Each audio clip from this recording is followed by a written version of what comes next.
otros. Perfecto. A ver, otro. ¿Su apellido? Chura, Cayohuanca, Lady Yesenia. Julio Cayohuanca, Lady, muy bien. A ver, una preguntita adicional a esta misma. Acá están viendo ustedes un puente ya disulfuro. Ese corresponde a la estructura terciaria. Aquí no hay, ¿habrá estructura secundaria o no? En ese pértido. ¿Qué dicen ustedes? ¿Habrá estructura secundaria? Sí, no, ¿por qué? A ver, dígame, alguien, ¿qué idea tiene? Doctor, yo creo que sí habría y podría ser un alfa hélice porque se ve como una curvatura en los aminoácidos.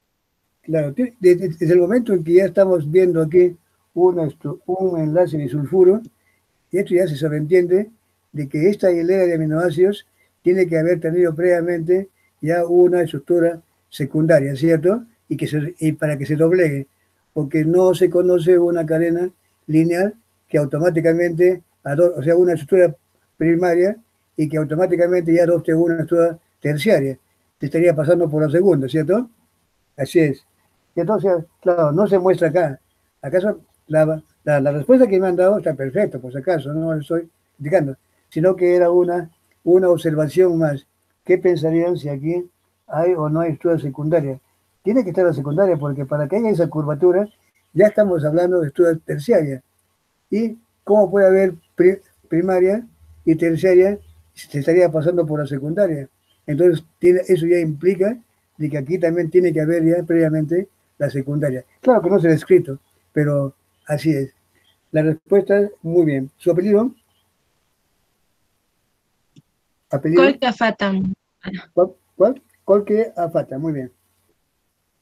María Fernanda, sí, está bien. A ver, que participen otras personas que quiero conocer, quiero escuchar las voces de otros participantes. Muy bien, entonces aquí está. Dice, ¿qué diferencia se encuentra entre la hemoglobina A y la hemoglobina S? ¿Y a qué se deberían? ¿Cuáles sus consecuencias? Incluir figuras. Bueno, aquí ya les he mostrado esas figuras que también les mostré cuando hice la exposición. A ver, ¿qué diferencia se encuentra entre la hemoglobina A y la hemoglobina S? Sí, doctor. La ¿Sí? diferencia es que en la hemoglobina normal tenemos lo que es la glutamina en la posición 6, pero en la hemoglobina S se ve cambiada por la valina. Esto es debido a que se reemplaza un aminoácido. Y pues lo que va a formar esto es que los somatíes van a tener forma de hoz, van a ser más rígidos, por lo tanto se van a atorar en los vasos y van a provocar un atrancamiento y el desabastecimiento de hemoglobina. Muy bien, a ver, su apellido, Vega su puma, Ángela Camila. Ángela Puma, ¿Aco? Vega su puma, Ángela Vega Camila. Supuma. Vega Supuma, Ángela Camila. Muy bien. Otra cosa más, algo más que falte, a ver, alguien que participe, otra persona, a ver dónde está, aquí hay bastantes. Otra diferencia. Sí, sí, a ver. Doctor, no sé quién va a participar. ¿Cuál? Lo que yo voy a incluir es que en lo que son ya el ADN, supuestamente tendríamos los nucleótidos citosina, lo normal sería citosina timina, pero en el mutante sería citosina de timina, lo que hace que en el ARN mensajero, en vez de poner una adenina que corresponde a la timina, como está mutado y en vez de timina está adenina, le tocaría un uracilo, lo que esto daría para el aminoácido de la valina. Sería guanina, uracilo y adenina, y por eso la mutación cambia. Eso Así es. sería nada más. Y la consecuencia, sus consecuencias, Es la anemia falciforme. no, pero en cuanto a su función, Disculpe, doctor, ¿no he escuchado? en cuanto a su función, En cuanto a su función, Doctor, pues, haría de podríamos ver. a ver, ¿quién estaba hablando? El señor, su nombre decía, su nombre. Es Henry Chambi. Harry Chambi, a ver, Chambi Torres. A ver, ¿sí, no? No, Chambi Charca, doctor. Chambi Chambi, Charca, Henry. allá, Chambi, Charca, Henry, Charca. muy bien. Allá, muy bien. Perfecto, ya. Usted, claro, me dice, ahora yo quisiera algo más que está faltando. Él, claro, que se vuelven rígidos, obstruyen, pero algo más, a una diferencia con respecto a la hemoglobina A, con la hemoglobina S, en cuanto a la función. ¿Qué función cumple la hemoglobina en general? Transporte de oxígeno. ¿Transporte de oxígeno? ¿Es igual? No, doctor, Varía. porque Ha en el variado, caso ¿cierto? de la... Perdón. Así es. Ahora está, entonces, esa también es otra consecuencia. No solamente de que se ha vuelto rígida y ha deformado el hematíe, sino que aparte de eso también tiene el problema de ser menos afín al oxígeno. No hace con la misma eficiencia. Se puede unir, o sea, quiere decir que la hemoglobina S también puede unir al oxígeno, pero lo hace con menos eficiencia.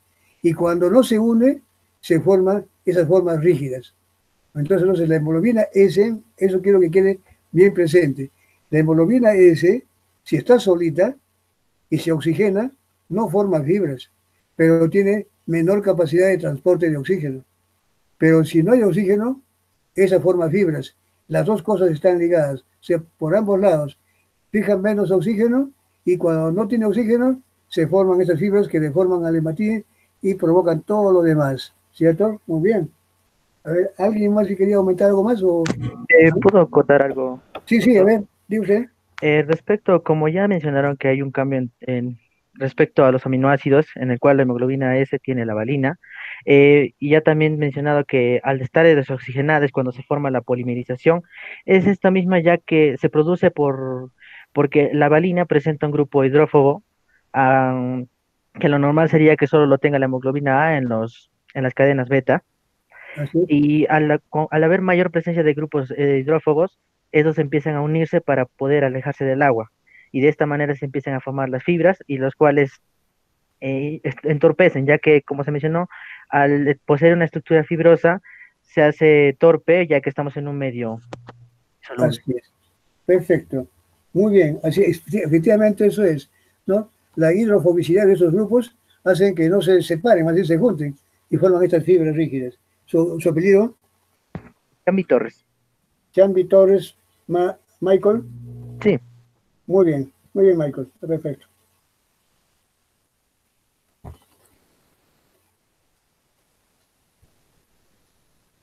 A ver, esta porque vamos a ver.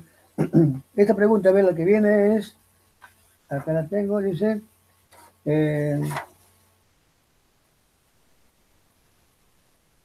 al analizar el hemolizado del paciente, o sea, el hemolizado de proteínas del paciente, así debería decir, al analizar el hemolizado del paciente, o sea, de los hematíes del paciente por electroforesis, claro, ahí al hemolizar se liberan todas las proteínas que tiene dentro. Todo eso quiere decir hemolizado. Se rompen los hematíes y todas las proteínas ahora quedan expuestas. Ese material se corre en electroforesis. Supuestamente ese material hay proteínas. Ahí está la hemoglobina. Se corre por electroforesis. La pregunta es, ¿cómo migrará la hemoglobina S en una electroforesis a pH 8,6? ¿Qué sucederá en el caso de la hemoglobina C, donde también ocurre la sustitución de un aminoácido de la cadena beta de la hemoglobina? Precise dicha sustitución y haga un diagrama. Bueno, lo que quiero es que me digan entonces cómo migra, qué cosa es lo que ha ocurrido. A ver, ¿alguien que no haya participado?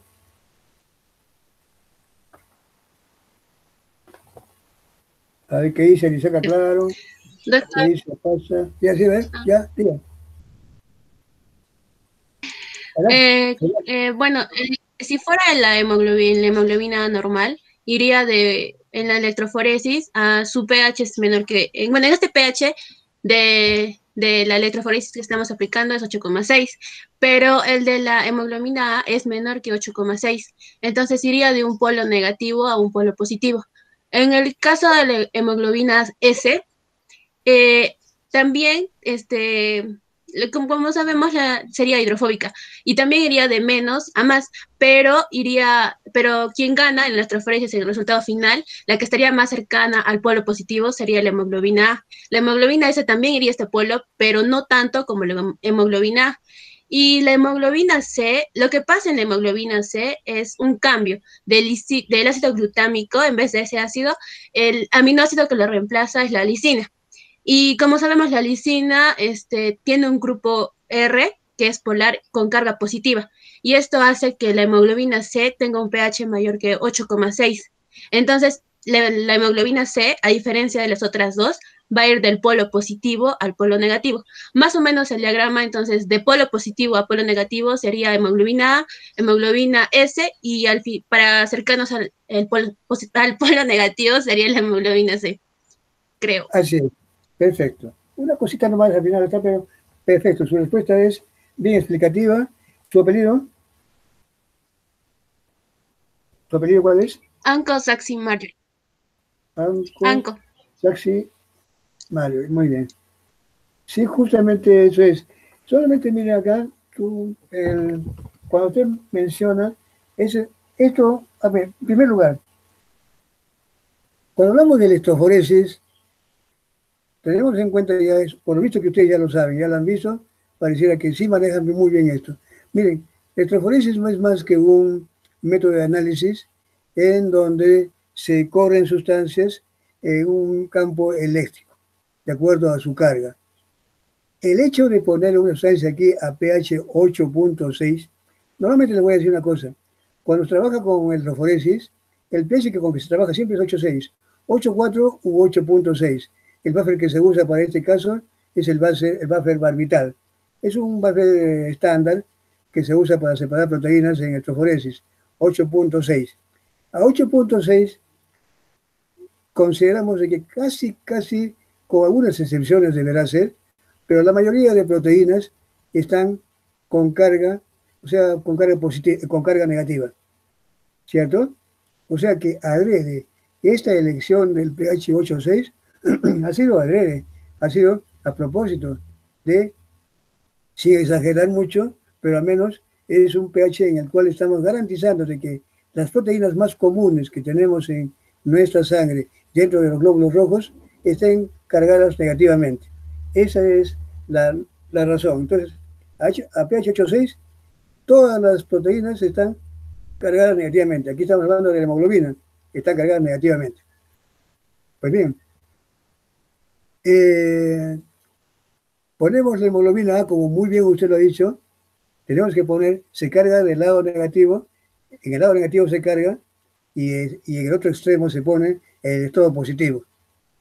Y como están cargados negativamente, ese glue que hace que su punto isoeléctrico realmente sea más alejado posible del pH que se quiere, ¿cierto?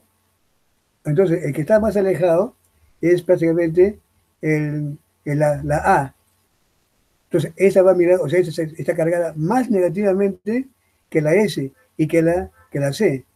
Al estar más cargada negativamente, esta va a viajar más rápidamente al estado positivo y le gana en puesto. El primer puesto, la hemoglobina A. La S, ¿qué ha pasado? Como usted también lo ha explicado muy bien, al haber cambiado glutámico por valina, le estamos quitando prácticamente le estamos haciendo menos negativa, ¿cierto? El poner valina en lugar de glutámico, esa hemoglobina S es menos negativa, por lo tanto, no va a migrar al mismo tiempo, va a migrar también al polo positivo, pero un poquito retrasado, más atrás. Y lo que te ha mencionado aquí era lo que te iba a decir, lo que aquí usted ha mencionado es la hemoglobina C. Allí también usted lo mencionó, había habido el cambio de glutámico por lisina, es el extremo también ya. Es decir, si antes con el glutámico puesto allí era muy negativa, ahora con valina le hemos hecho menos negativa, ha migrado menos. Y ponerle allí una carga positiva, pues realmente la hace mucho menos negativa, es decir, ya más positiva. No tiene ni siquiera, si se mueve, se moverá muy poco. Entonces, Esa es, como usted muy bien lo ha dicho, esa es la razón. Bien explicado, creo que no hay, para todos lo han visto de esa manera, lo han escuchado también. Solamente que usted dijo algo del pH 8,6, eso fue lo poquito que no le comprendí bien, pero lo demás perfectamente bien. El 8,6 es el pH que nosotros elegimos. ¿Y por qué? ¿Y en base a qué corren los, acá los aminoácidos, péptidos o proteínas? En base a su punto isoeléctrico, ¿cierto? ¿Qué indica el punto isoeléctrico? ¿Alguien me puede decir, a ver, una pregunta abierta de cultura general de esta parte? ¿Qué es punto isoeléctrico? ¿Qué entiende como punto isoeléctrico? A ver, cualquiera. ¿Qué es punto isoeléctrico? ¿Quién comprende como punto isoeléctrico? ¿Sí? Es el estado en que un aminoácido o una proteína está en estado de equilibrio neutro, es decir, que sus cargas tantas positivas como negativas están en equilibrio. Perfecto. ¿Su apellido? Yura Cayohuanca Lady Yesenia. Yura Cayohuanca, muy bien, Lady. Perfecto. Miren, efectivamente, cuando hablamos de punto isoeléctrico, eso es, por definición, por si acaso, punto isoeléctrico es un pH, ¿cierto? Punto isoeléctrico, por si acaso, es un pH en el cual el aminoácido, péptido o proteína están eléctricamente neutras. Tienen carga, pero esas cargas están equilibradas. No puedo decir neutras. Si digo neutra, es como que no tiene carga ni ninguna. No. Punto eléctrico es aquella situación, aquel pH que crea la situación en que las moléculas, sean carbohidratos, que sean aminoácidos, péptidos o proteínas, estén con igualdad de cargas. Igualdad de cargas positivas, igual cargas negativas. ¿Ya? Eso implica punto isoeléctrico. Y la forma isoeléctrica no viene a ser sino aquella proteína o péptido donde hay igualdad de cargas, tanto positivas, tantas negativas. 5 positivas, 5 negativas. 10 negativas, 10 positivas. Ese. Y el pH responsable de eso, pues se llama simplemente punto isoeléctrico. Por debajo de ese punto isoeléctrico, la molécula, cualquiera de ellas, se hacen más positivas. Y por encima de ese punto isoeléctrico, se hacen cada vez más negativas. Por lo tanto, si yo le digo a ustedes, tengo una pregunta que a veces suena como agarrada. Si yo dijera a ustedes, una proteína a pH 7 no migra a ningún lado en un campo eléctrico, ¿verdadero o falso? Una proteína a pH 7 no migra en un campo eléctrico, ¿verdadero o falso? ¿Falso? ¿Qué me dicen? Depende de su punto isoeléctrico. Perfecto. ¿Cuál es su nombre, apellido? Vega su Puma Ángela Camila. Perfecto. Claro, yo no puedo arriesgarme a decir, no migra, un momentito, me dicen, a ver, está bien, el pH 7, pero ¿cuál es su punto eléctrico? ¿Qué pasa si su punto eléctrico es 8? 7 está por debajo, entonces está cargada positivamente. ¿Y qué pasa si esa proteína tiene un punto eléctrico de 5?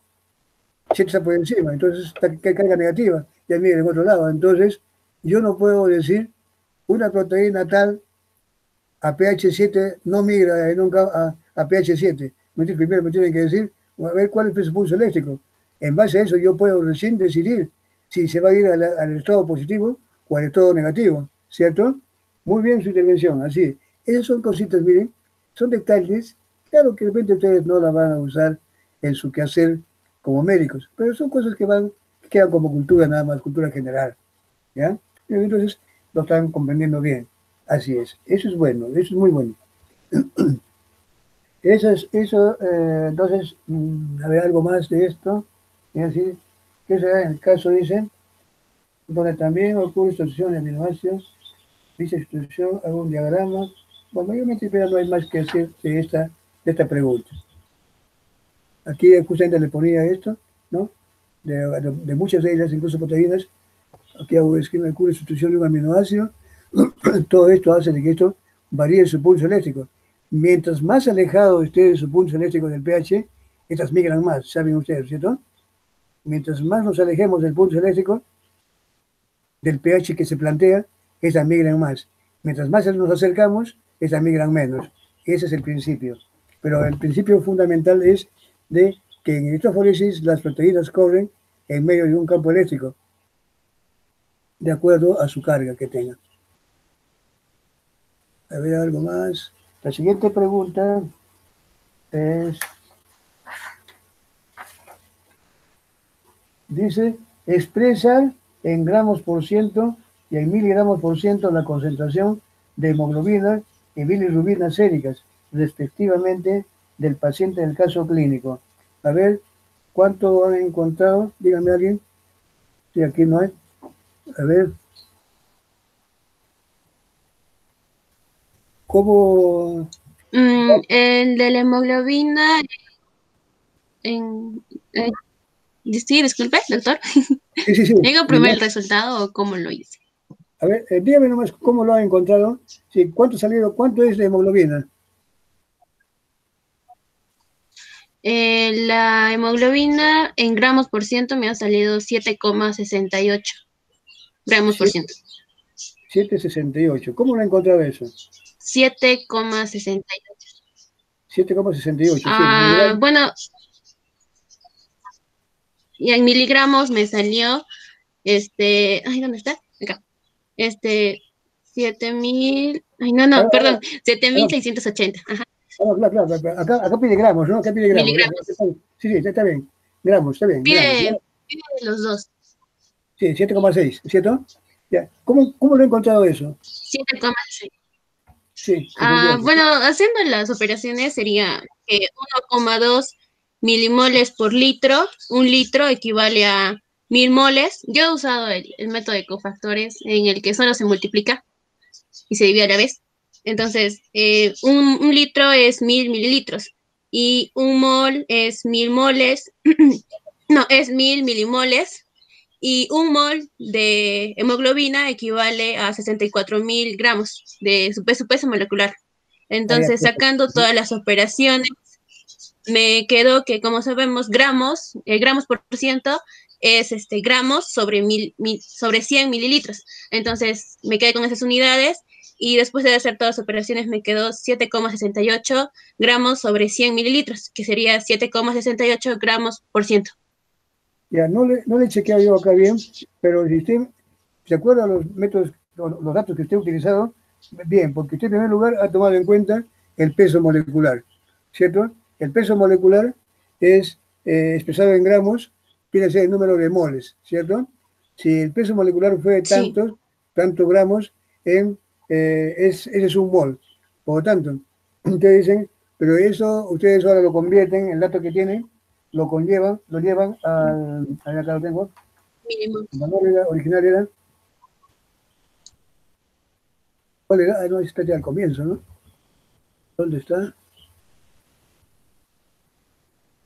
Uy, creo que está. ¿Dónde están los datos? Vaya acá. ¿A dónde están los datos? Acá está. ¿Esto? Era 1,2 milimoles por litro. Entonces, usted lo que ha hecho es convertir el peso molecular, vendría a ser, ¿cuánto me dijo el peso molecular? 64,000 gramos por mol. 64,000 gramos. ¿Cierto? De la hemoglobina. Claro, 64,000 gramos. Ajá.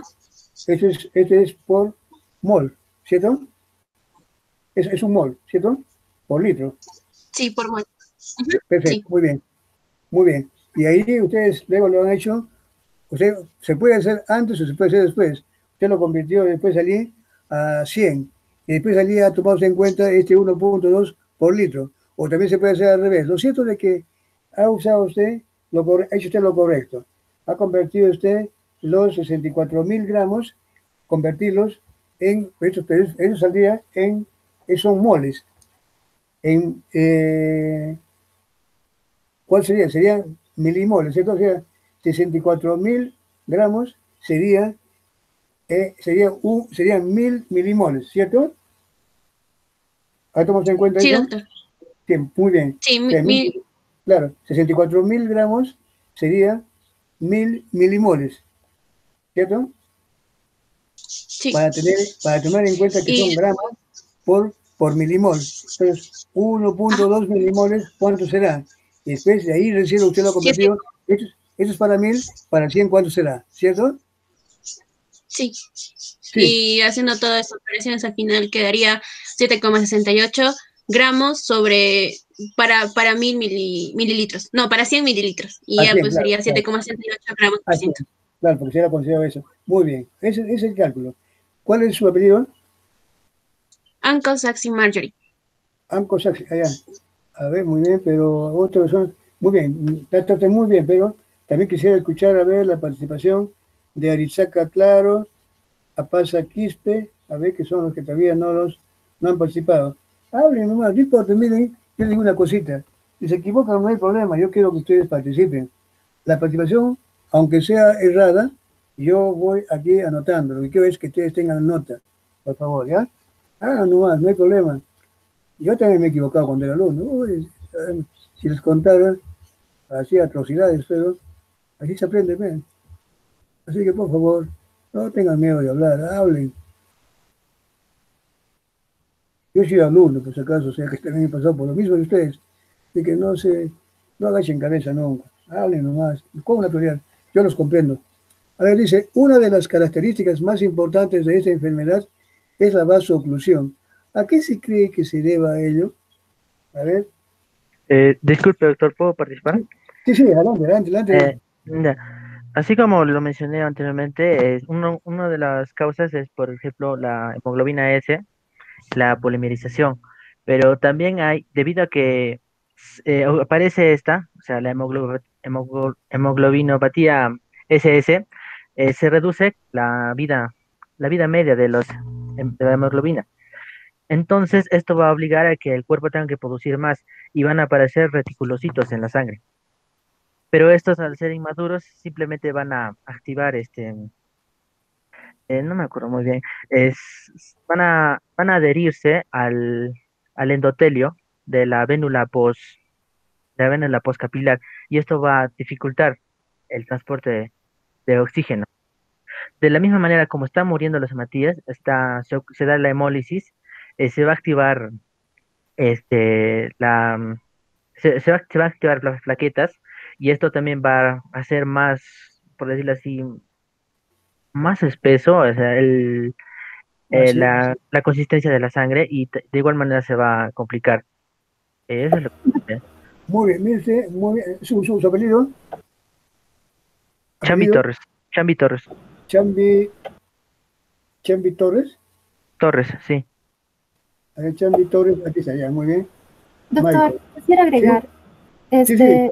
además de lo que ha dicho mi compañero, los hematíes van a sufrir una alteración a nivel de la membrana, y Ajá, esto va a impedir que estos circulen con normalidad, ¿no? Como solían ser los glóbulos rojos normales.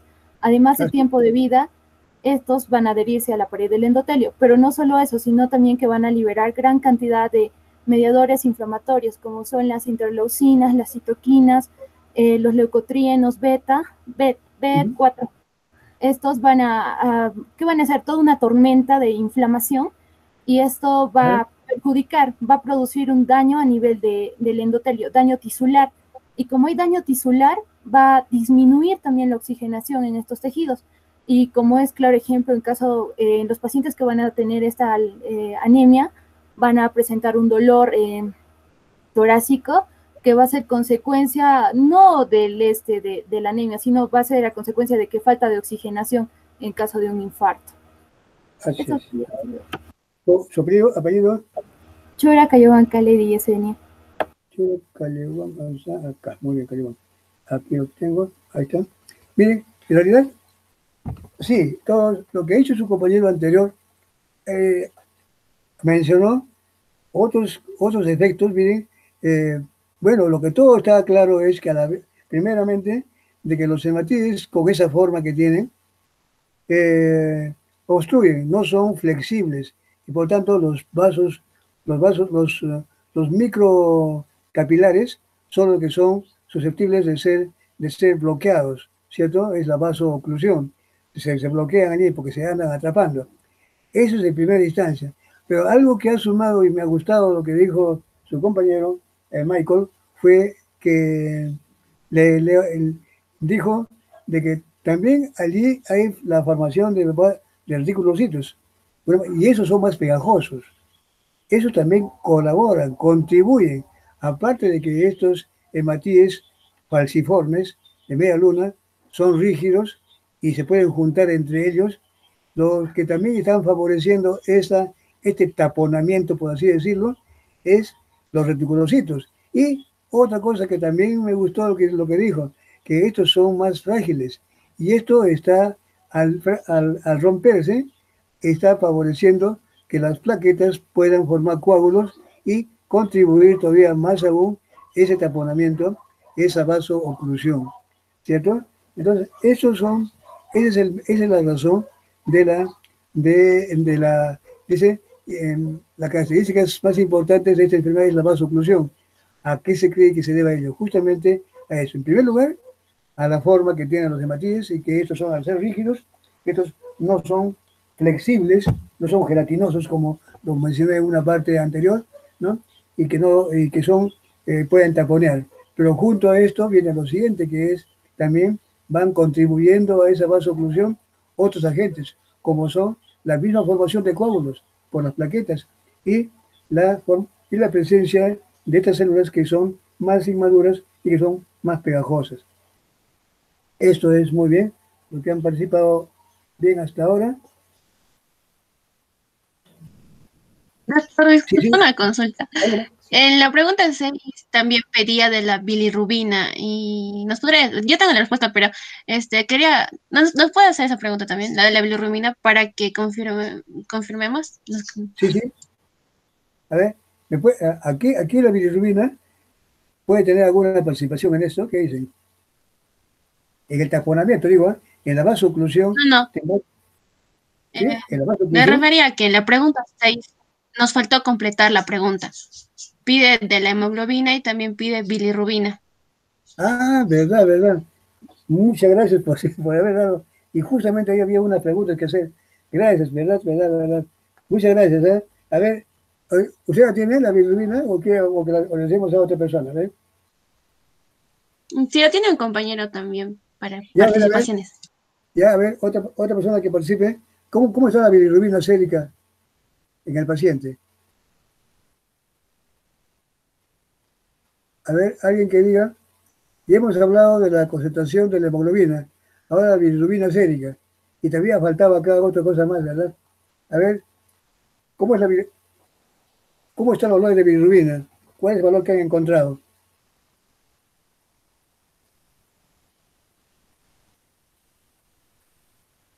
¿No hay nadie? A ver. Me salió a mí en gramos por ciento 0,02923 gramos por ciento. ¿Está bien? No, a ver, me parece que no. Es un valor, porque acá pide miligramos por ciento, ¿cierto? En gramos y en miligramos. A ver, a ustedes se les da en micromoles y le estamos pidiendo que lo expresen en miligramos por ciento. En miligramos pedimos. Se les ha dado en micromoles por litro. Esos micromoles. Sí. En mi caso me salió 2,9 miligramos por ciento.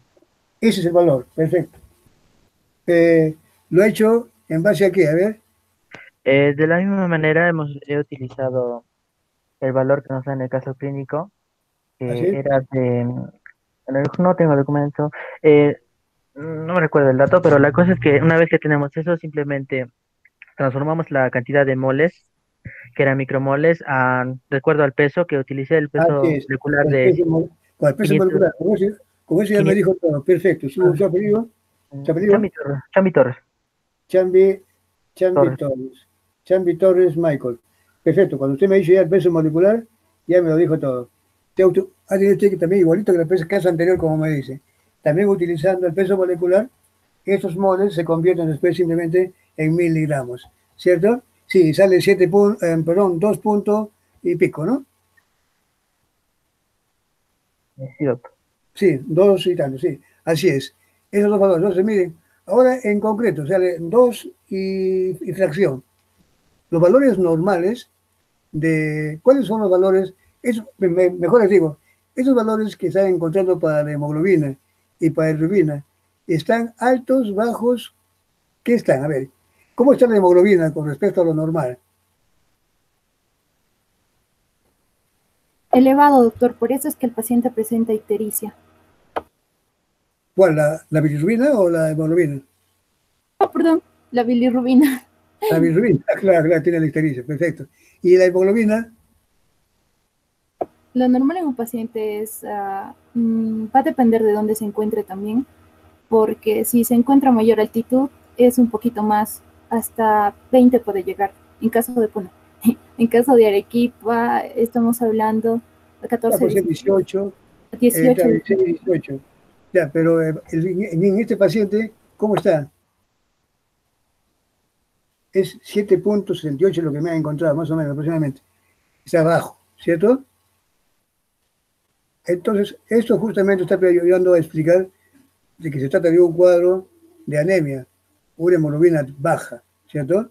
Y esa disminución de hemoglobina, ustedes ya pueden ir explicando por dónde está la bilirrubina, por qué está aumentada la bilirrubina.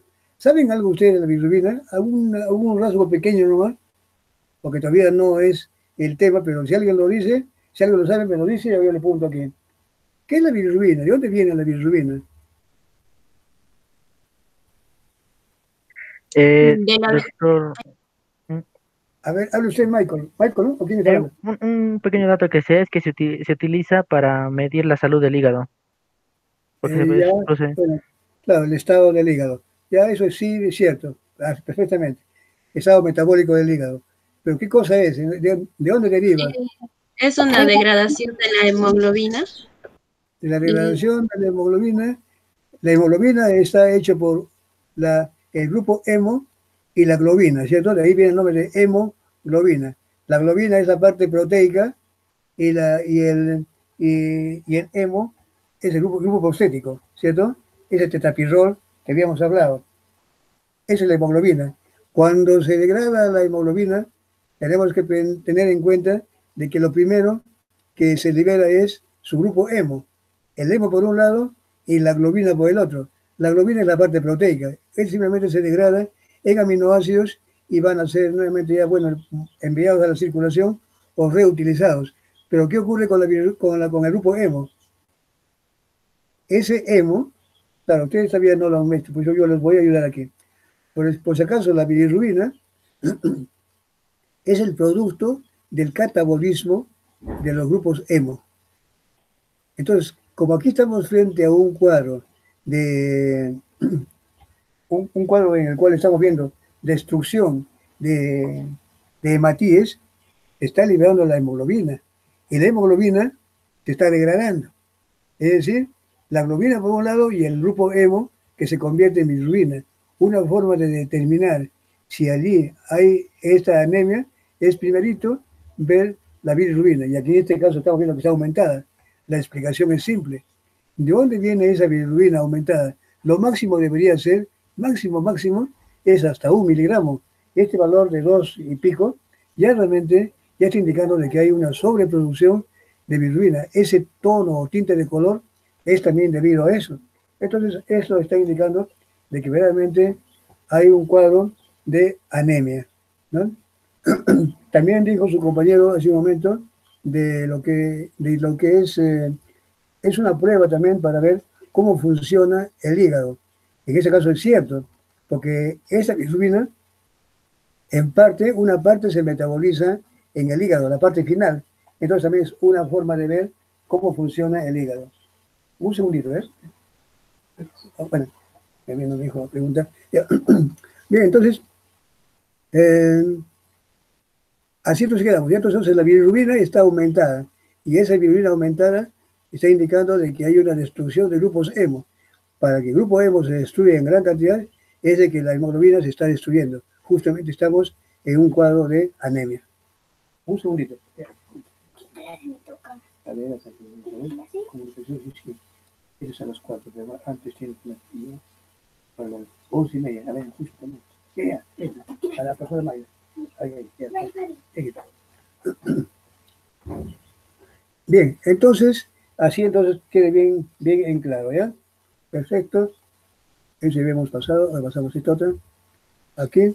Dice, los médicos que atendieron al paciente pensaron que en algún momento que se debía descartar otras enfermedades como la anemia ferropénica o megaloblástica, teniendo en cuenta que en ellas hay algunas de las alteraciones que mostró el paciente. ¿Cómo se pudo descartar?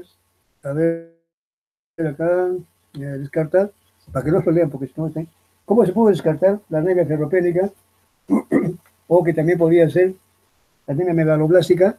A ver, alguien que me responda.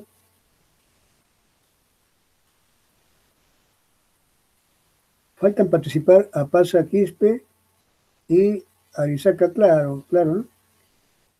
A ver si también participan. Si saben, me lo dicen, si no, se guardan para otra pregunta. A ver, cualquiera respóndame esa preguntita. ¿Cómo se puede descartar? Claro, en este caso, esa anemia también puede ser, uno en ese momento, sin hacer el estudio previo, uno puede pensar que se trata de una anemia ferropénica, es decir, falta de hierro. O también puede ser una anemia megaloblástica, donde ahí están comprometidas la vitamina B12, ¿cierto? Pues, ¿cómo se podría comprobar, confirmar?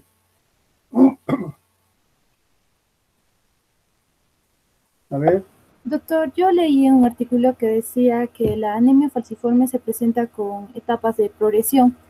Como el daño es genético, se va a presentarse primero en edades tempranas. Y según el caso clínico nos dice que en su infancia ya estaba mal, pero no era tan grave, o sea, estaban yendo en progreso. Lo otro es que si hubiera sido solo una anemia por deficiencia de una vitamina B12, o en caso fuera hierro, el paciente tampoco presentaría fatiga. También lo que hace rato quería decirle, doctor, entonces la explicación de que la bilirrubina es como consecuencia del metabolismo del grupo hemo, sería daría respuesta a por qué el paciente presenta hepatomegalia. A ver, mire, acá dice, claro, el paciente muestra algunas características, pero acá la pregunta dice bien claro, es simplemente, ¿cómo se puede descartar de que no sea una anemia falciforme, sino una anemia ferropénica o también megaloblástica? ¿Qué pruebas se tienen que hacer? ¿Qué pruebas se tendrían que hacer para descartar?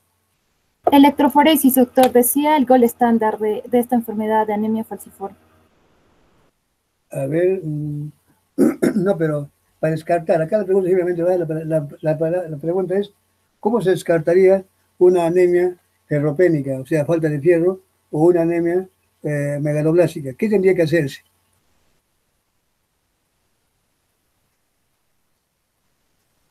¿Cómo podríamos saber si es megaloblástica o es ferropénica?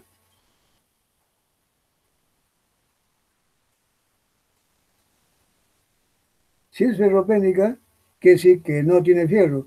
Un análisis de hierro en sangre, o un análisis de las proteínas que transportan fierro, la transferrina. Son dos pruebas que se usan siempre para el descarte de anemia tipo ferropénica y para determinar si es o no megaloblástica, una determinación de vitamina B12, medir los niveles de vitamina B12. Esa sería realmente la forma de cómo determinar o descartar definitivamente que puede haber allí un compromiso, aparte de la hemoglobina, aparte de la anemia falciforme, también podría ser complicadas otras. Pues entonces se descarta haciendo un análisis de hierro o transferrina o un análisis de su estado de vitamina B12. ¿Cierto?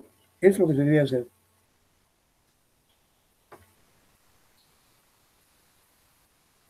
O también de folatos, como lo dice acá lo pongo allí, análisis de folatos. Eso lo provoca el vitamina agrandado de los, eso, o sea, la análisis de, como dice acá, de hierro en sangre, sangre y ferritina, o transferrina, también puede ser, transferrina, ferritina, o el mismo hierro, o también de folatos, o el mismo ácido, o la misma vitamina B12. Son indicadores, se descarta una y la otra.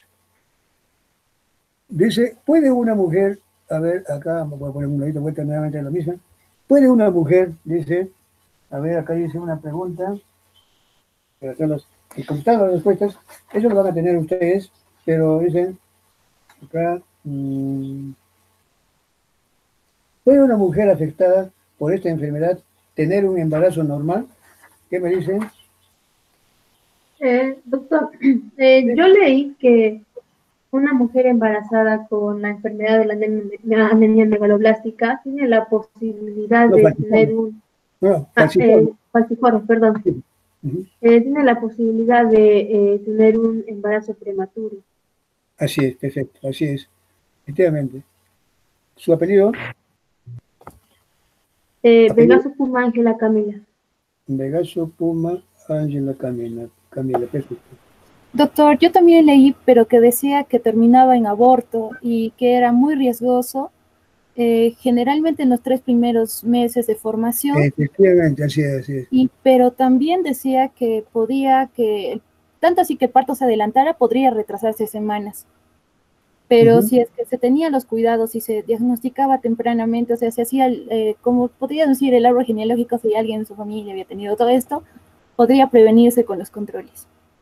Así es. En un 80% de mujeres embarazadas habían logrado, no, el 20% había logrado superarlo, pero el 80% no, terminaron por fallecer, ¿no? Eso decía el artículo. Sí, no, está bien lo que se dice, perfecto. ¿Su apellido? Chura Cayehuanca, Lady Yesenia. Chura Cayehuanca, muy bien. Ahí está, Lady. Muy bien, eso es, realmente sí. Efectivamente dice, puede una mujer embarazada, puede una mujer afectada por esta enfermedad tener embarazo normal, puede, pero también puede tener serias complicaciones, principalmente nacimientos prematuros o incluso por retrasos. Hay que tener en cuenta que también si son en los 3 primeros meses, como muy bien lo he dicho, esos son los más riesgosos todavía, peor, ¿cierto? Donde no puede estar sometida la persona a cambios porque eso va a sufrir tremendamente el paciente. También depende si es una persona heterocigota o homocigota, bueno, heterocigota o homocigota, ¿cierto? También depende de esa característica. Porque desabastecer de oxígeno al feto puede conllevar a serios problemas.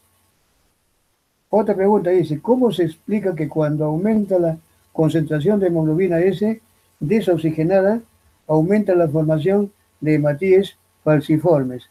A ver esta pregunta, ¿cómo se explica que cuando aumenta la concentración de hemoglobina S desoxigenada, aumenta la formación de hematíes falciformes? Algo de eso yo le dije hace un momento, y ojalá que no le hayan captado. A ver, ¿alguien me dice?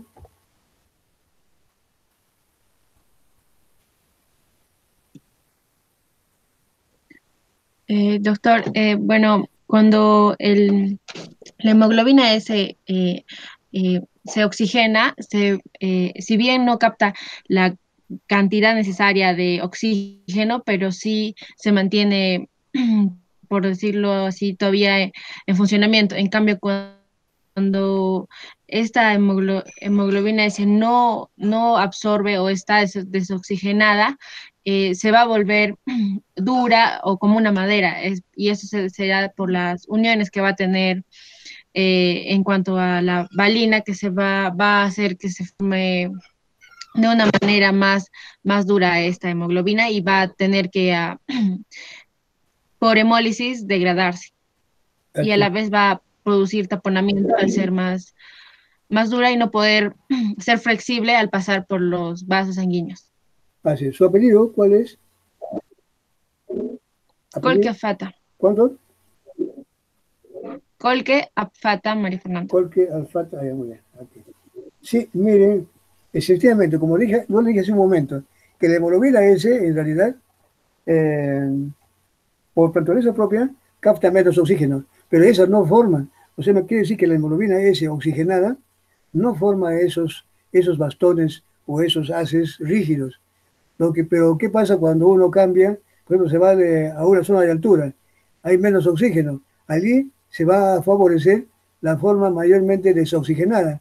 Y esa es la que comienza a formar esos haces rígidos, esas estructuras rígidas que deforman el hematíe, taponeando y haciendo todo el caos. ¿Cierto? Así es. Ah, miren, aquí también les ponía una cosita acá, con respecto a la pregunta anterior. Decía, la pregunta era, ¿puede una mujer afectada por esta enfermedad tener un embarazo normal? Sí, siempre y cuando se mantenga en una buena disponibilidad. Pero lo que hemos dicho nosotros era, puede tener complicaciones. Y la complicación más común es realmente esos abortos o esos nacimientos prematuros. ¿Cierto? Así, pero acá la pregunta dice, ¿puede una mujer pasar? Bueno, sí, pero siempre y cuando se mantenga en esa disponibilidad, o sea, que viva al nivel del mar y esté con todas las condiciones. Pero ¿qué pasa si esa persona viaja a un lugar con menor presión de oxígeno? Allí sí hay todos los problemas que hemos comentado hace un momento, ¿ya? Por si acaso, así lo tengamos en cuenta. Doctor, ¿podría Sí, mencionar algo respecto a la pregunta 10? sí, hable usted. Que cuando la hemoglobina S está oxigenada, el oxígeno altera la forma que tiene la hemoglobina, dándole una forma relajada. De igual manera, esta unión hace que algunos sitios específicos a los cuales se unen durante la polimerización no, o sea, no se presenten. Solo están cuando el Claro, oxígeno no está presente. Entonces, como ya no esto es como solo en la desoxigenada se encuentran los sitios, entonces en ese estado es la forma tensa es la cual se puede dar la polimerización. así es, efectivamente, sí, así. Sobrio, Chambi Torres. Chambi Torres Michael, bien, bien. A ver, son aclaraciones, son cositas que están contribuyendo, aclarando más la pregunta. Ahora hacemos en la pregunta, dice, a ver, ¿cuál es la pregunta acá? El 9, el 10.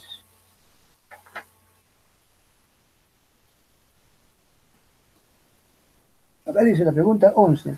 La pregunta 11 dice, el estudio electroforético de la hemoglobina de un recién nacido en sangre de cordón umbilical descartó la presencia de anemia falciforme. Sin embargo, a los 5 años de edad, con el mismo examen, se recibió el informe de la presencia de hemoglobina S. ¿Cómo se explica? A ver. Doctor, ¿Sí? disculpe, esto es con respecto a lo que usted dijo anteriormente. Según leí, también las personas que son heterocigotas sin anemia falciforme, pueden presentar algunas características con la falta de oxígeno respecto al ambiente donde se desarrollan. Y uno de esos casos es cuando no hay una buena presión de oxígeno. Por ejemplo, cuando están en alturas, ¿no? Eh, Claro. si Sí, desde niño, si es un cigoto y vive en un entorno donde no hay mucha presión de oxígeno, puede desarrollar algunos síntomas. Y No, no, este pero sí, como, la pregunta, de repente, no, pero la pregunta yo pensé que yo mismo le he dicho hace un momento, le dice, eh, cuando nació, se sacó sangre del cordón umbilical, que es sangre del mismo niño recién nacido, ¿cierto? Y se le indicó que no había presencia de anemia, o sea, no había hemoglobina S, en buena cuenta, no había anemia falciforme. Sin embargo, a los 5 años ya tuvo. ¿Cómo se explica? Esa es la pregunta. O sea que cuando, Doc- cuando nació, ah, cuando nació, supuestamente que ese análisis lo hacen por sospecha. Los padres ya son portadores y por lo tanto querían saber si ese niño estaba normal totalmente o tenía la anemia de los padres. Pero ¿qué pasa? De que le hacen el análisis cuando recién nace y no tiene. Bueno, no le detectan. Negativo. Pasan 5 años y sí le encuentran. ¿Cómo se explica? Esa es la pregunta. Tendría que ver con lo que usted explicó, doctor, al inicio, sobre la hemoglobina fetal, que está en Perfecto. un inicio, es Así es. gamma, gamma, y con el paso del tiempo este gen que producía esta se va suprimiendo y aparece la que produce hemoglobina A, la normal, pero no se dio esta, por eso es que se presentó la hemoglobina S, la alteración. Así es. ¿Su apellido? Chura Cayohuanca, Lady Yesenia. Chura Cayohuanca, muy bien. Justamente eso es, miren, ustedes se dan cuenta que ustedes, ya les dije anteriormente, cuando se nace, o sea, durante el feto y en un niño, en el momento del nacimiento todavía lo que más prevalece es la hemoglobina fetal. La A es muy poca, muy pequeñísima. A este niño le hicieron esa prueba y realmente, claro que todavía al haber muy pequeño, un 2%, lo demás era fetal, no le encontraron, la fetal estaba bien. Recuerden que es la beta la que está mal, ¿cierto? Ambas tienen la alfa, pero la que diferencia es la beta, y en cambio la otra es la gamma. Entonces, eso es en la hemoglobina fetal. Ahí no la encontraron, porque realmente lo que estaban analizando era en realidad hemoglobina fetal. Y hemoglobina fetal no tiene la cadena beta, que es la que está afectada en la hemoglobina A, la madura. Conforme vamos desarrollando, ese gen de la hemoglobina fetal va siendo reemplazada por la cadena del gen de la cadena beta, que sí está afectada. Y por eso es que pasados 5 años, donde ya básicamente la situación se ha invertido, ahora lo que más domina es la hemoglobina A, donde sí se detecta que realmente ese niño tiene ya realmente el rasgo, el cuadro de anemia falciforme. Ya había anemia, ¿cierto? Esa es, pero es por la hemoglobina fetal. Muy bien. Otra pregunta.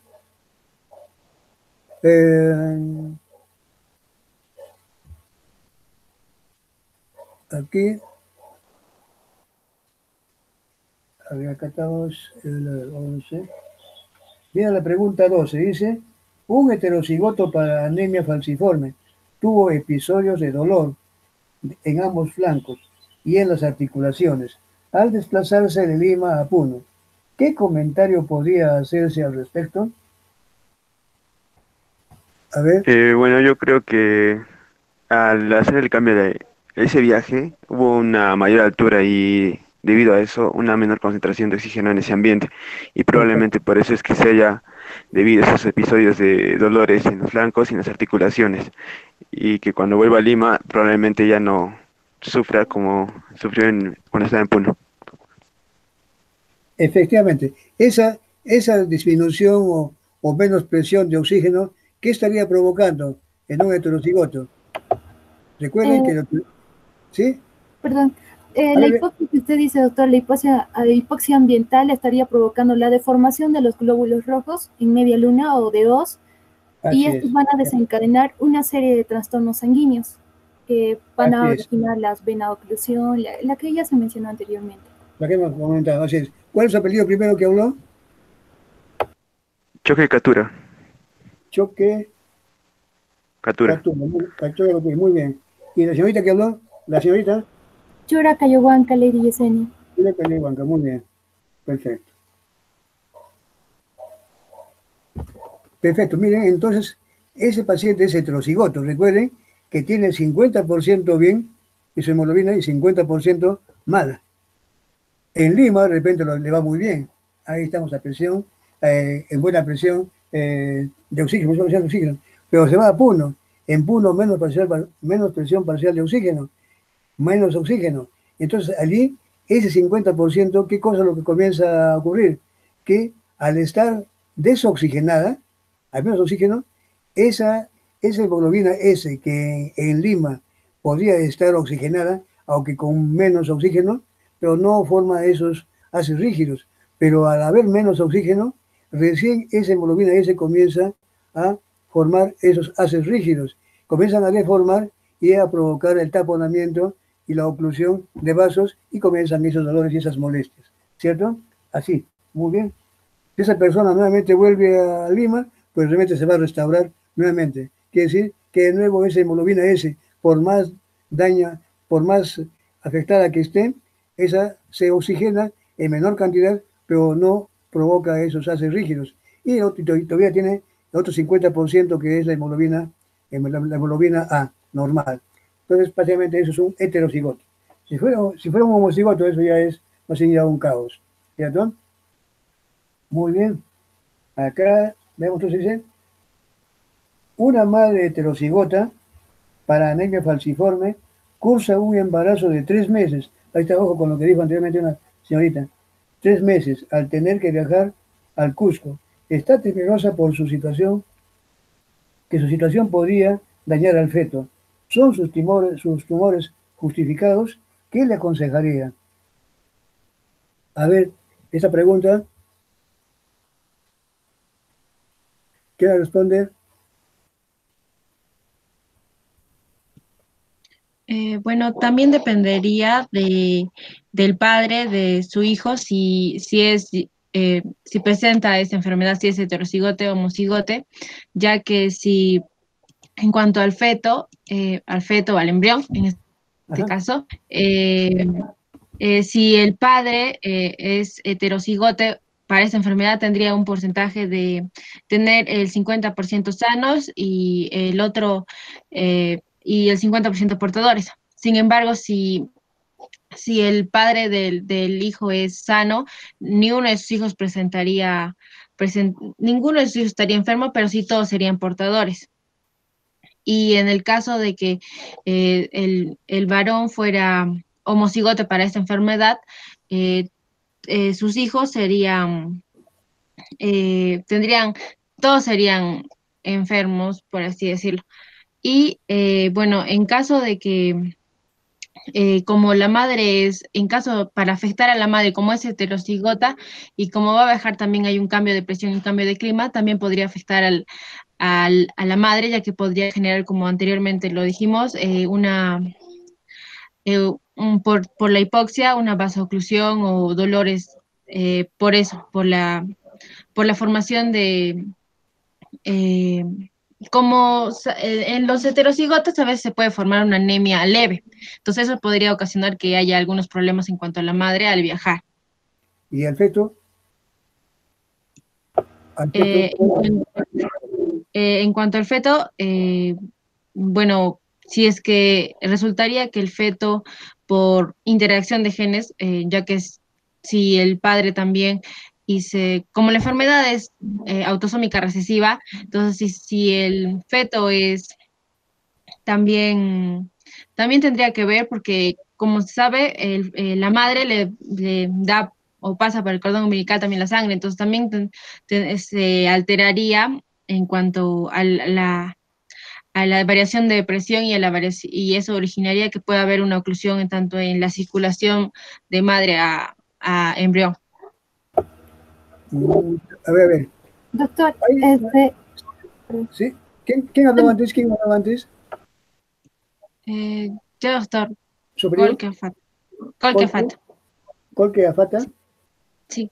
Ya, a ver. Ya, otra más iba a hablar. Otra señorita. Sí, doctor, decía que la oxigenación en el nivel de formación de un embrión, de un feto, es muy importante porque en los 3 primeros meses de vida se van a formar las estructuras más básicas, importantes, los órganos nobles, como el corazón, el cerebro, y si falta o disminuye la cantidad de oxígeno, puede haber retraso mental, algunas malformaciones que se pueden presentar. Precisamente es porque la madre está cruzando los 3 meses de embarazo y al ser heterocigota puede o no presentar, en sí es aparentemente sano, pero estos riesgos están presentes, así que como usted mismo ha colocado ahí la oxigenación y todo lo que mencionó mi compañera. Efectivamente. ¿Su apellido? Chora Cayoban Caleri Yesenia. Muy bien. Lo que usted acaba de decir es exactamente, creo que algo que yo he comentado antes. Sí, acá el ser la madre heterocigota y a ir a Cusco donde la presión es menos de oxígeno, de todas maneras va a haber un problema. Y en esos 3 primeros meses es un momento crucial. Aquí puede haber, ahí puede haber realmente algunos riesgos, puede sufrir daño el feto. Una cosita más que hay que ver, algo que tengamos que tener en cuenta. Lo que dijo su compañera anterior, ella está, bueno, usted, la señorita que hizo anteriormente la participación, hablaba acerca de que también yo le he considerado bien en su respuesta, en que si es el padre, si el niño va a ser, Claro, eso respecto a lo que puede tener el feto. Es decir, que puede ser sano, o puede ser heterocigoto, o puede ser homocigoto, ¿cierto? Entonces, por ahí. Pero lo que la pregunta, y además decía que sí podía haber, porque la sangre, en realidad, la sangre de la madre no solamente nutre, no es la misma sangre del feto. El feto tiene su propia sangre. Lo que hace es enviar oxígeno y nutrientes. Por lo tanto, esa madre, al estar en una situación de anoxia, por ejemplo, o menos presión parcial de oxígeno, puede oxigenar menos al feto en esas circunstancias. Y allí viene el problema. No por lo que el niño pueda presentar si es o no. Estamos partiendo de las sugerencias de que todavía no sabemos cómo es, qué va a ser el niño, ¿cierto? La respuesta que dio anteriormente su compañera, he tomado en cuenta, pero en realidad la pregunta era dirigida a lo que la señorita última me ha dicho, es decir, sobre la situación. Es decir, que sí, hay riesgo, parece, ya que en esos 3 meses es donde están, es un momento crucial del embarazo. Entonces, acá dice, ¿son sus temores justificados? Sí. ¿Qué le aconsejaría? Que mejor no viaje, ¿cierto? O si viaja, bueno, mejor yo sería, porque acá es un consejo, bueno, yo mejor diría, si ante ese problemita, mejor que no lo haga. A pesar de que en el avión, si es que es por viaje por avión, lógicamente, en el avión no había problema. Pero si es, a menos en Cusco, también es la presión, acá tenemos, de 100, de Lima 152 a 100, hay poquito menos, no es muy crucial. Pero además, si es que es por tierra, tiene que pasar a entonces ahí no. Si es por avión, el avión es presurizado y no había problemas. Pero mayormente, lo que más sería el consejo sería que mejor no lo haga, que se espere un poquito más. De que de repente un parcito de meses más, donde ya el feto esté totalmente desarrollado. ¿Cierto? Muy bien la participación de la señorita que participó al último, ¿no? A ver, estamos viendo la hora. ¿Cuántos faltan? Uy, allí tantos, ¿no? A ver, ¿cómo se explica la resistencia? Bueno, sí es fácil, es rápido avanzar. ¿Cómo se explica la resistencia a la malaria en estos pacientes? A ver, ¿qué me dice? ¿Sí? Bueno, como se sabe, la malaria se transmite a través de la picadura de un mosquito, ¿no? Pero, ¿qué es lo que pasa en pacientes con anemia falciforme? Que tienen los glóbulos anómalos, entonces no permite que los parásitos de la picadura se multipliquen. Así es. Normalmente entonces, la vida media de los hematíes son muy cortos y no le dan tiempo para que éste complete todo su ciclo que normalmente se la pasan en el hematíe, ¿no? Esa es una de las respuestas, la primera respuesta que hay y que es válida. ¿Su apellido? Arizaca Claros. Arizaca, ¿claro? Claro. ¿Roy? ¿Sí, no? Roy, sí. Muy bien. Bien, usted estaba faltando acá, ven, qué bien que lo escuchamos. Bienvenido. Doctor, también puedo participar. Adelante. Como ya lo dijo, la malaria se transmite, es un plasmodio que se transmite a través de la sangre. Y si una persona presenta anemia falciforme, no importa si sea heterocigota, el rasgo hace que la vida media de los glóbulos rojos se reduzca, de lo cual no pueden llegar al hígado para poder reproducirse y son desechados en el vaso. De igual manera, leí que se presenta la deficiencia de potasio y esto hace que la malaria no se pueda reproducir porque utiliza los canales de potasio. Así es. Este parásito requiere en su ciclo potasio y este justamente lo ha perdido por esa alteración que hay de la membrana misma de los hematíes, lo ha perdido y eso le es perjudicial también. Por un lado, el corto tiempo que tiene para reproducirse y por otro lado, la falta de estos nutrientes, de estos agentes que son necesarios, como el caso del potasio. Muy bien, su apellido. Chambi Torres. Chambi Torres. Sí. Michael, muy bien, Michael. A ver, Doctor, otra. disculpe, Sí. también leí que esto vendría a ser beneficioso en algunas regiones del África, puesto que es un polimorfismo compensatorio, ya que va a ayudar a que, basta que solo presentes uno, o sea, seas heterocigoto, va a prevenir de que te puedas salvar de que te dé la malaria, ¿no? A comparación de uno que es completamente sano.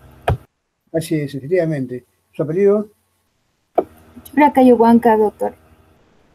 A ver, muy bien. Lady. Otra cosa más, miren, ya un añadido que les hago también. También por allí se sabe de que cuando el hematíe tiene esa forma, está deformado prácticamente, hay una serie de alteraciones, destrucción de degradación de proteínas. Todo esto es dentro del hematíe falciforme, ha ocurrido un estrés oxidativo con una producción de radicales libres. Esa producción de radicales libres también es un agente que provoca serias alteraciones al ciclo vital de este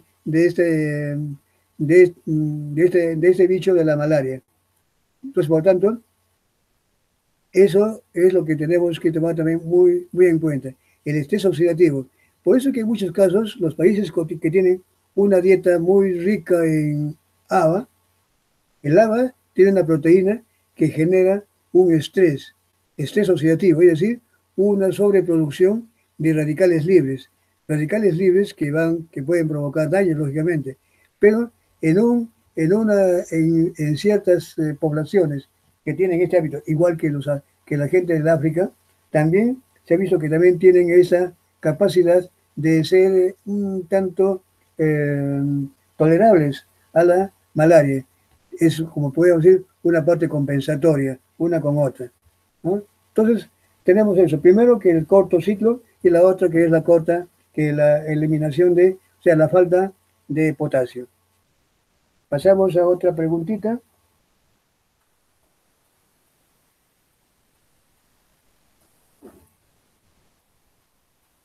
Dice, a ver, existe un tratamiento que pueda normalizar totalmente el funcionamiento de los glóbulos rojos que poseen la hemoglobina S para que el portador pueda realizar su vida normal. A ver, ¿qué me dicen a esa pregunta? A ver,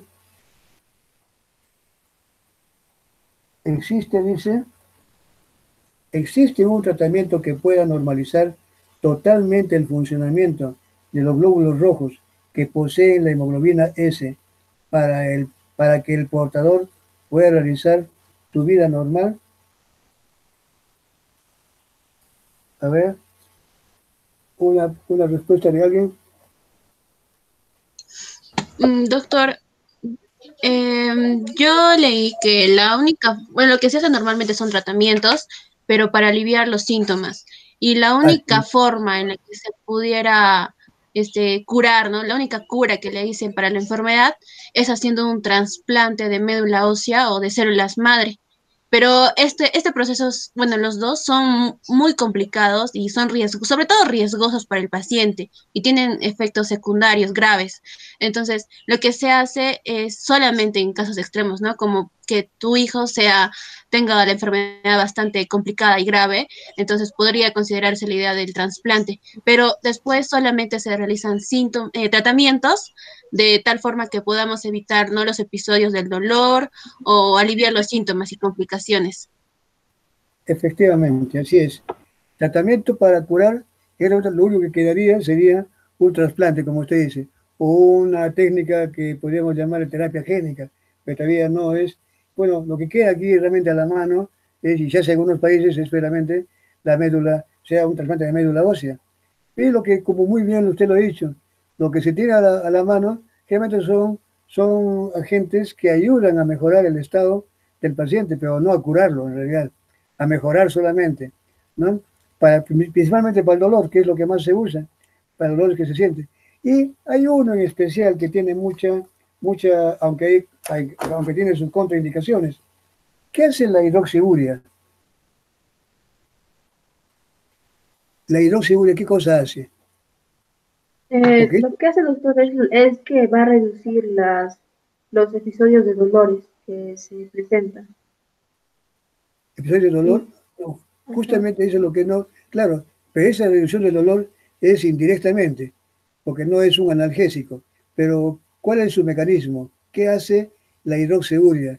Es un tratamiento muy común para este caso de anemia falciforme.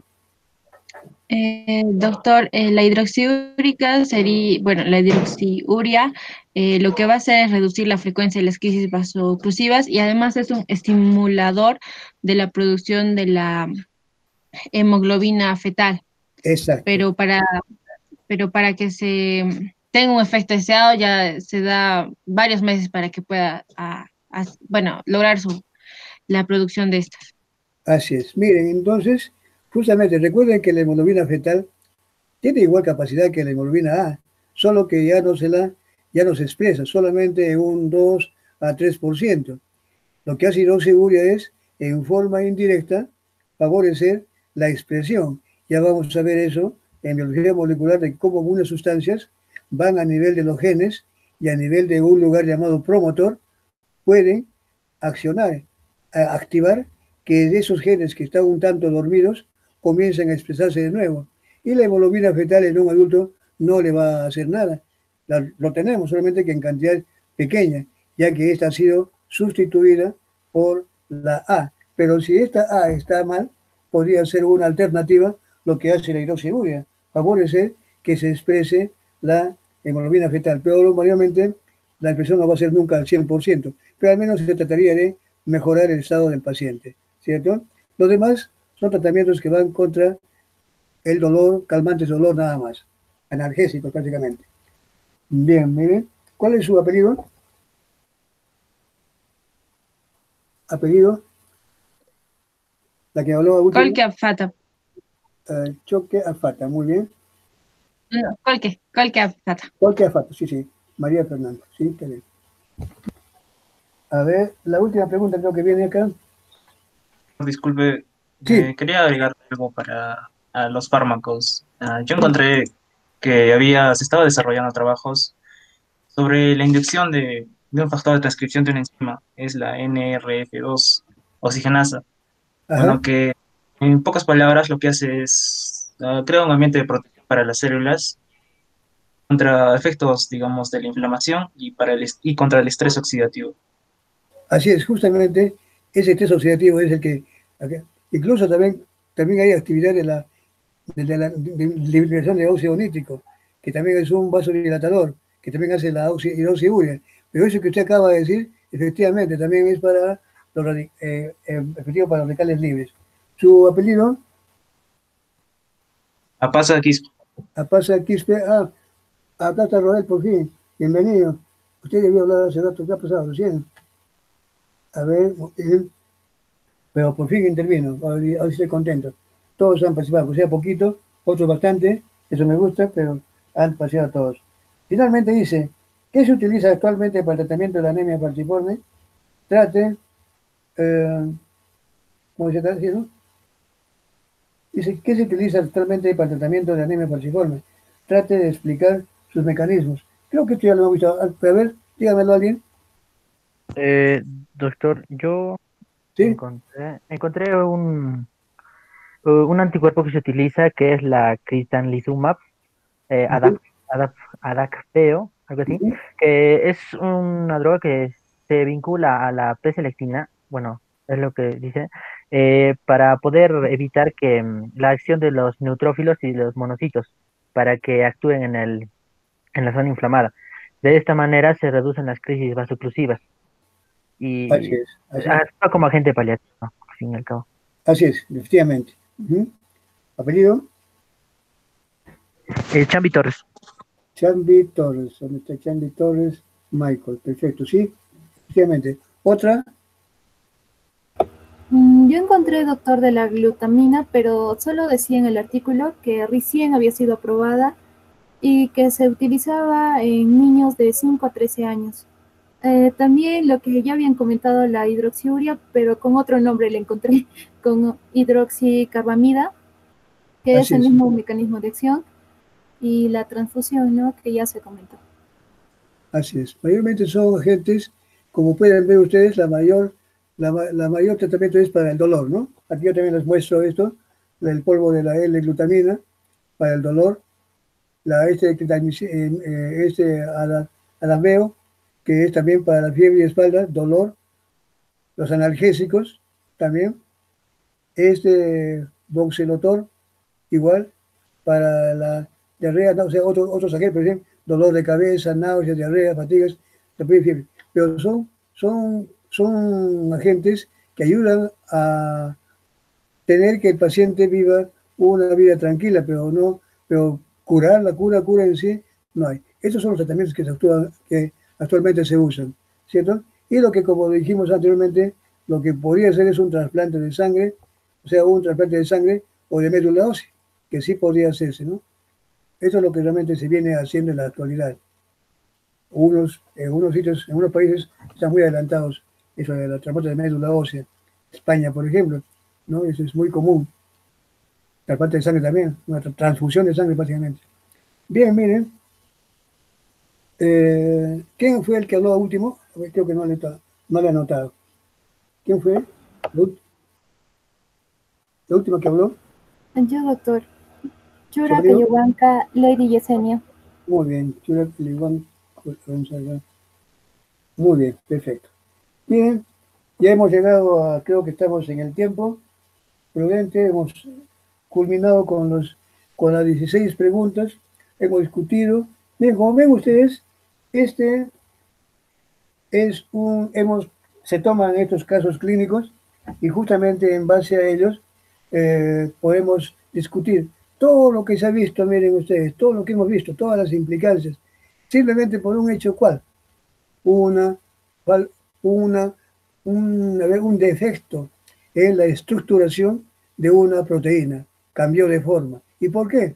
Por una mutación de un aminoácido en un lugar crucial, en este caso era el punto 6 de repente, de acuerdo a la configuración que debe tener tridimensional, permitió de que esta comenzara a unirse con otras, a formar estas estructuras rígidas que deformaron el hematíe, no cumplieron su función, y todas las demás alteraciones, para que vean ustedes cómo se desencadena un cuadro clínico con una cosa que aparentemente es muy, muy sencillo, un cambio de un aminoácido por otro.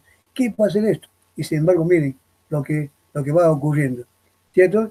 Estos casos, así como como otros que vamos a presentarlos, son una manera también de reforzar el conocimiento de la importancia que tiene la estructura, en este caso, de las proteínas.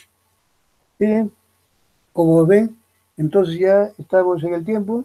Me ha gustado, hemos hecho la primera reunión, he interactuado con ustedes a través de este medio, me ha gustado, todos hayan participado, algunos estaban quedando, pero al final todos han participado. Quiero eso realmente, que ustedes se motiven, me pregunten, si es que no, pregunten, o bien den también, o sea que uno se puede equivocar de respuestas. Entonces, por tanto, yo automáticamente me doy cuenta de que de repente hay que corregir esa preguntita o esa respuesta, y ya me están ayudando a mí para incidir más en eso, ya me están ayudando en ese sentido. Y también por ese lado, también ayuda. O sea que hasta sus respuestas erradas, yo las califico, porque a mí me da el momento para ayudarles y aclararles alguna cosita que puede estar mal. ¿Ven? Así es como vamos a ir aprendiendo. Aprendemos todos, yo también aprendo de ustedes. Bien, creo que ya nos despedimos aquí. Ha sido un día muy, muy, muy agradable para mí haberlos recepcionado en esta primera reunión. Gracias por su asistencia primero, por su participación y por haberme escuchado y haber tenido la paciencia de estar conmigo tanto rato, desde las 9 hasta estas horas, pero así es, tenemos que ir cumpliendo. Pero lo más importante, para ir aprendiendo. Miren, señores alumnos, señoritas, señores, un gusto grande. Nos despedimos aquí entonces hasta la próxima semana. Ya les vamos a mandar juntamente con yo, trabajo bastante con el doctor Aquino, así que en conjunto con él vamos a elaborar el pasito, les vamos a hacer llegar también esta grabación más las diapositivas para que ustedes den el paso que se llama evaluación de esta práctica. ¿Ya? Entonces, vamos a quedar con él. Estén atentos a sus correos. Me parece que es a las 8, no sé si es vamos a ver cuándo les mandamos. Estén atentos nomás para ver cuándo van a dar el pasito de esta primera práctica. ¿Listo? Bien, Doctor, entonces nos va a llegar a nuestro correo el día en que lo vamos a hacer o nos va a mandar de frente el examen. No. No, le vamos a, primero tenemos que indicarles cuándo va a ser y a través de qué medio. O sea, no se preocupen por eso. Estudien nomás y en el transcurso del día o mañana, hoy en la tarde les mandamos ya la grabación de esto y les decimos cuándo va a ser el paso. A menos si hay algunos que de repente tienen dificultad, ya quedamos con ustedes cuándo quieren o cuándo va a ser el día más oportuno para tomarles el pasito. ¿Ya? Estén atentos nomás. Con respecto a los informes, no sé, eso más bien, no sé cómo quedaron con su coordinadora, pero voy a consultar con ella cómo lo han hecho, cómo han quedado, para que también de esa forma también ustedes no estén preocupadas. Simplemente llenen esos espacios que están allí, llenen y cumplen con presentarlo. No se compliquen mucho también, no pierdan mucho tiempo, no se distraigan mucho en hacer estos llenados. Simplemente hagan lo que tienen, lo hacen, me lo prestan, me lo muestran y ya está suficiente, ya tienen su nota. ¿Ya? También tienen que dedicarse a otros cursos. Sabemos muy bien de que no solo es el nuestro el que tienen que dedicar, son otros cursos, así que también tenemos conocimiento de todo esto y somos conscientes de todo. Estudien nomás, ¿ya? Bien. No más les digo esto y con ustedes entonces, hasta luego. Ya nos estamos viendo, ya nos estamos escuchando, mejor digo. Chao, hasta luego, gracias, gracias y gracias. Hasta luego, doctor. Hasta luego. Hasta luego, doctor. Gracias. Hasta luego a ustedes. Gracias, doctor. Hasta luego. Chao. Hasta luego. Hasta luego, doctor. Hasta luego. Chao. Chao.